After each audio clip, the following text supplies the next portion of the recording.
더럽겠네. 마녀라고 이런 거 타고 다녀요? 아니, 그냥 청소용이야. 우연이 계속되면 사람들은 운명이라고 생각하지.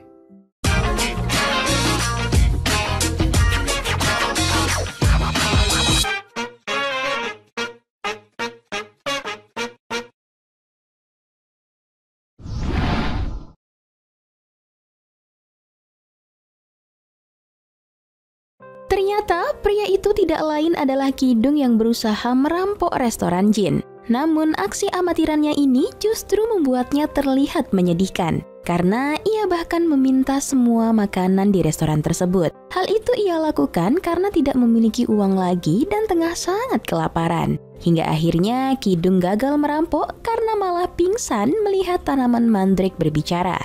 Oh, Ma.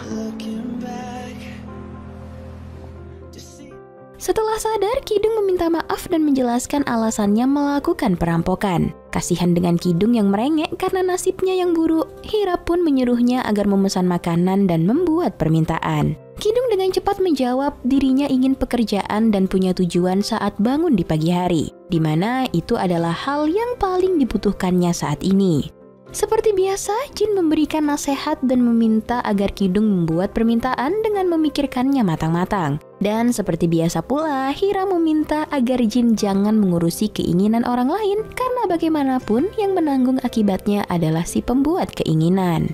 Gilyong lalu kembali menjelaskan tentang restoran penyihir pada Kidung. Obrolan mereka terus berlanjut tentang hidup Kidung hingga membuat Gilyong termotivasi. Berkat obrolan singkat dan bermakna itu pula, Kidung tak lagi menaruh dendam pada Gilyong. Saat memasak sajian untuk Kidung, Jin menanyakan apa yang akan diminta Hira sebagai bayarannya.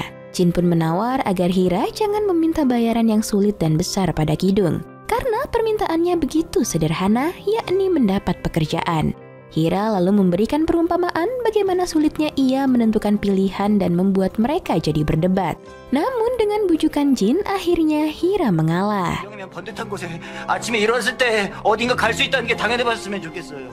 Sebelum Kidung menyantap masakannya, ia pun meminta 2 jari Kidung sebagai bayarannya. Sepulang dari restoran tersebut, Kidung menolong seorang wanita yang dihajar oleh kekasihnya. Kidung berusaha melindungi gadis itu dan kini nyawanya terancam karena berusaha dibunuh oleh pria tersebut. Dan sesuai dengan perjanjiannya dengan Hira, saat itu 2 jari Kidung terpotong sebagai bayaran dari permintaannya.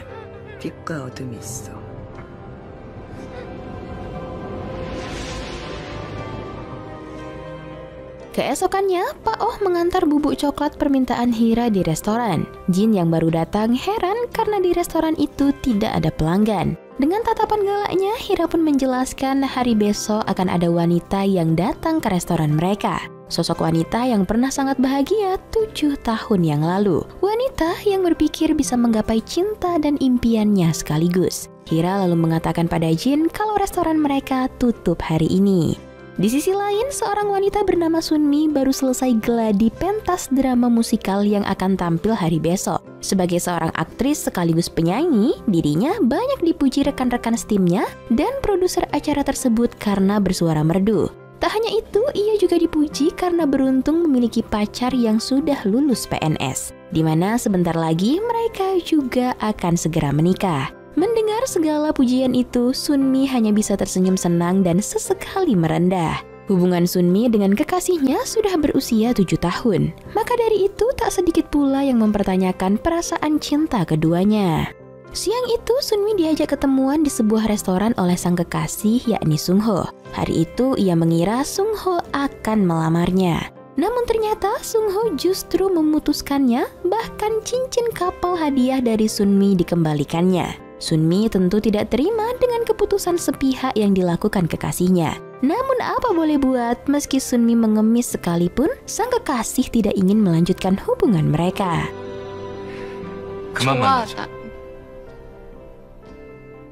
Malamnya saat akan pulang, Jin dan Gilyong bertemu. Gilyong menunjukkan aksi penyelamatan yang dilakukan Kidung viral di medsos. Sepanjang jalan pulang, mereka pun membahas Kidung yang sebentar lagi keinginannya pasti akan terwujud.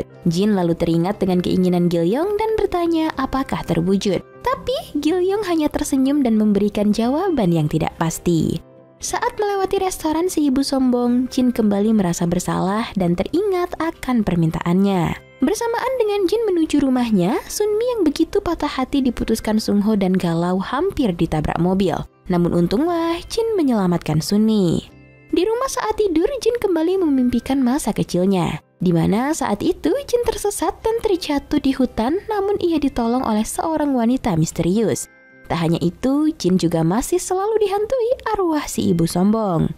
Keesokannya, Jin terkejut karena sang ibu tiba-tiba ada di rumahnya. Ternyata sang ibu pulang karena mencemaskan keadaan Jin. Saat ibunya nyuci piring, Jin yang setiap malam selalu mendapat mimpi tentang masa kecilnya yang tersesat dan bertemu seorang wanita, lalu menanyakannya pada sang ibu. Apakah mimpi yang dialaminya hanyalah sebuah bunga tidur? Atau mimpi itu berasal dari kenangan nyata masa kecilnya? Ibu Jin tampak sedikit terkejut mendengar pertanyaan anaknya. Namun tampak pula ia segera menjawab kalau tidak pernah terjadi apapun semasa Jin kecil. Namun Jin memang sempat tersesat dan seseorang mengantarkannya pulang. Jin pun tersenyum lega mendengar jawaban ibunya. Hari itu Sunmi tampil pentas drama musikal. Dengan begitu sedihnya, ia tampil sambil membayangkan kenangannya bersama Sungho dulu. Seusai tampil, ia mendapat buket bunga dan mengira buket itu dari Sungho yang datang ke pentasnya. Namun di jalan, Sunmi bertemu dengan Sungho yang sedang teleponan dengan pacar barunya. Hati Sunmi makin tercabik-cabik. Sungho, lelaki yang paling dicintainya, ternyata begitu mudah melupakannya dan sudah mendapat pengganti dirinya. Sunmi lalu memutuskan pulang. Di jalan, ia melihat pamflet restoran penyihir dan memutuskan mampir. Ya, Sunmi adalah pelanggan yang pernah disebutkan Hira pada Jin kemarin. Mengetahui restoran itu bisa mengabulkan permintaan, Sunmi pun meminta agar Sungho mencintainya lagi. Karena baginya, Sungho adalah cinta sejatinya. Namun sebagai bayaran, Sunmi harus kehilangan suaranya yang merdu. Jin menasehati Sunmi agar memikirkannya baik-baik. Karena suara Sunmi adalah satu hal yang sangat berharga dalam hidup Sunmi. Namun Sunmi tetap pada pilihannya. 참 예쁘네.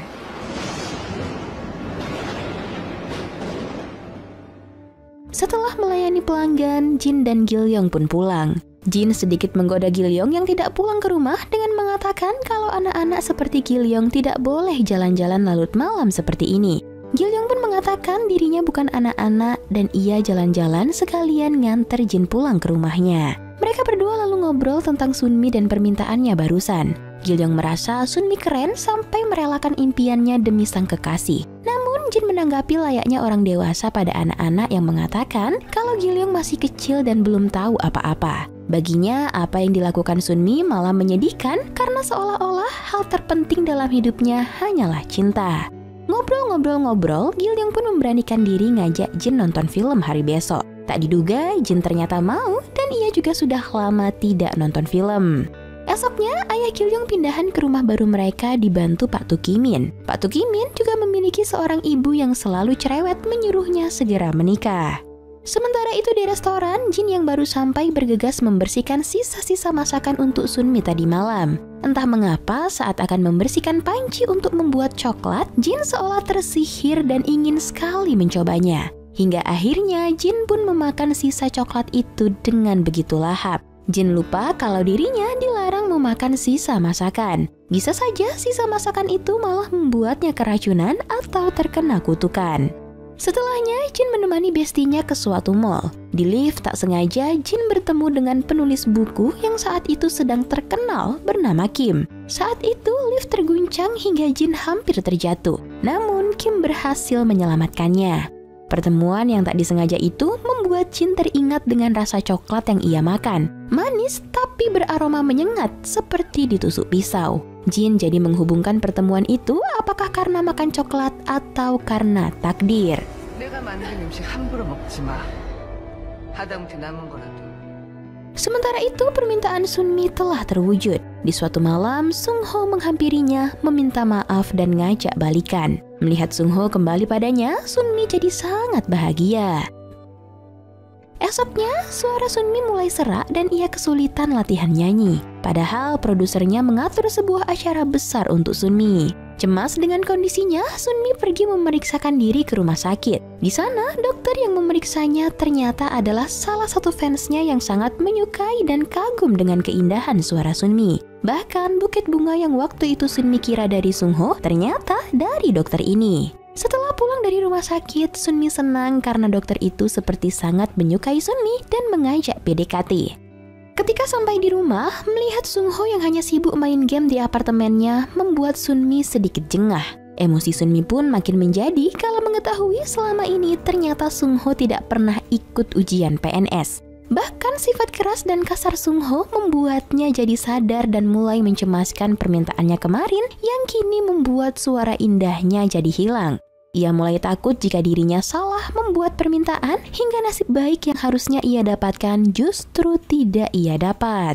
Siang itu harusnya Jin pergi nonton film bersama Gilyong. Namun ia lebih memilih pergi dengan Kim yang ternyata juga menghubunginya. Ya, rupanya saat di lift, Jin dan Kim sempat berkenalan dan bertukar nomor telepon. Bahkan Jin tak sengaja menemukan pena Kim yang jatuh saat di mall dan menyimpannya. Jin penasaran dengan pertemuan antara dirinya dan Kim. Apakah takdir atau kutukan? Jin ingin membuktikannya. Dan ia pun pergi menemui Kim sekaligus mengembalikan pena yang ia temukan. Sementara itu, Gilyong yang sudah membeli tiket hanya bisa sabar dan menutup rasa kecewanya karena tidak jadi nonton. Ia juga sedih karena hadiah pengusir mimpi buruknya tidak jadi ia berikan. Jin dan Kim lalu bertemu, dimulai dari makan bareng hingga Jin dan Kim yang ngobrol lebih dalam di sebuah taman. Membuat Jin selain semakin penasaran dengan tujuannya, ia juga mulai jatuh hati pada Kim yang memiliki kepribadian hangat dan jauh berbeda dari yang terlihat di TV. Tak hanya itu, Kim bahkan mengatakan ingin bisa bertemu lagi dengan Jin yang membuat Jin mulai berpikir kalau pertemuan mereka adalah takdir.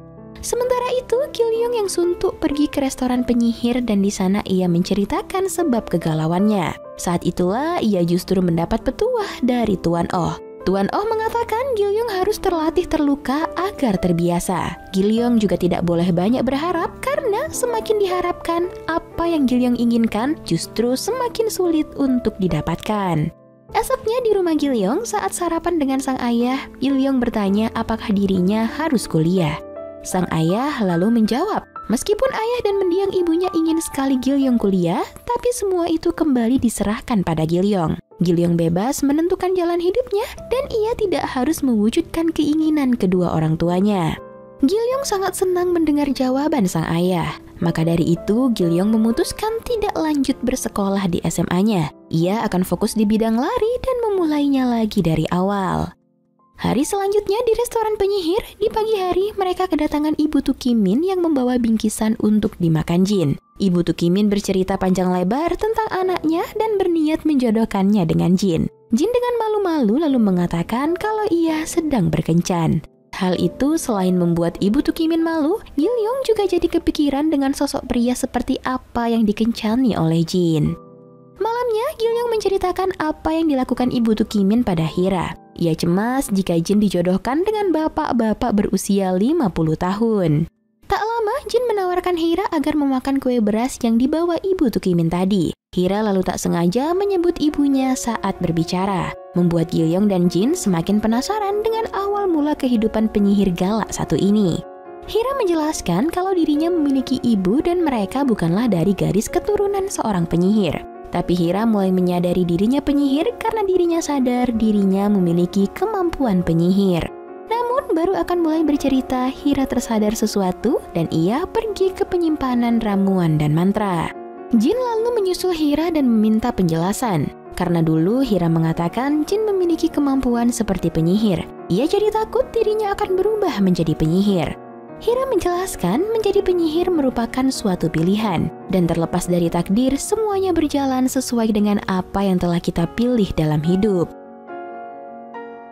Pulang dari restoran, Jin bersama Kim pergi ke tempat favorit Jin. Di sana mereka semakin dekat dan Kim mengungkapkan rasa syukurnya bertemu dengan Jin. Makin kesini, Jin juga merasa Kim semakin memahaminya dan mereka saling melengkapi.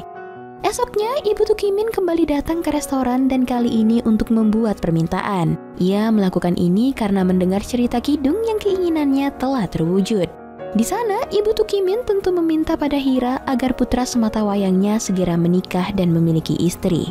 Sebagai bayaran, Hira meminta tanda kehidupan Ibu Tukimin yang tak lain adalah ingatan Ibu Tukimin. Permintaan Hira disanggupi oleh Ibu Tukimin, tapi malah membuat Jin iba dan kepikiran. Hira pun meminta Jin agar dirinya yang memilih resep karena Jin tampak begitu mencemaskan Ibu Tukimin yang mungkin akan sengsara karena permintaannya. Hira kembali mengingatkan Jin agar jangan sembarangan menilai kebahagiaan orang lain, karena yang tahu bahagia atau tidaknya hanyalah mereka. Hira pun meyakinkan Jin kalau saat membuatkan sajian, Jin tentu memikirkan kebahagiaan untuk orang yang memakannya. Jadi Jin tak perlu merasa ragu. Akhirnya Jin pun mulai memilih resep dan ia memutuskan memasak mie prasmanan. Gilyong yang melihatnya heran karena di mata Gilyong, Jin membaca sebuah buku kosong. Baik Jin maupun Hira, mereka berdua bekerja sama membuat sajian yang membahagiakan kali ini. Dengan harunya, Ibu Tukimin membuat permintaan dan menyantap mie prasmanan tersebut. Lagi-lagi, Hira mendapat pujian kalau masakannya sangat enak. Sepulang bekerja, Gilyong meminta bantuan Jin untuk memilihkan kado yang tepat untuk ayah Gilyong. Kali ini, Jin pun setuju dan akan membantu Gilyong. Keesokannya, Jin dan Gilyong pun pergi ke suatu toko. Di sana, Jin memilihkan sepatu sebagai hadiah untuk ayah Gilyong. Saat itu, lagi-lagi waktunya dengan Gilyong terganggu karena Kim meminta Jin datang ke apartemennya. Ternyata Kim sakit dan dengan tulusnya Jin menjenguk dan merawatnya. Sementara Gilyong di kamarnya masih terus berjuang mencari hari yang tepat untuk memberikan hadiahnya. Keesokannya, saat akan berangkat bekerja, Gilyong melihat Jin diantar oleh Kim. Gilyong berterus terang mengatakan kalau ia tidak suka dengan Kim dan mendoakan agar Jin mendapatkan pria yang lebih baik dari Kim. Mereka berdua lalu berangkat kerja bersama. Ketika sampai di depan restoran, mereka terkejut melihat Ibu Tukimin sudah terduduk dan seperti orang linglung. 그 흔적을 모조리 담고 있는 기억을 저한테 주세요.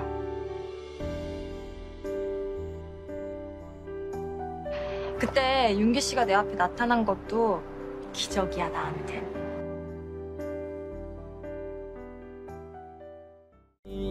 Engkau kini bukanlah untukku, sungguh ku tahu ingin ku telah jauh. Cukup sudah kau lupakanlah masa-masa itu, saat dulu aku di hatimu.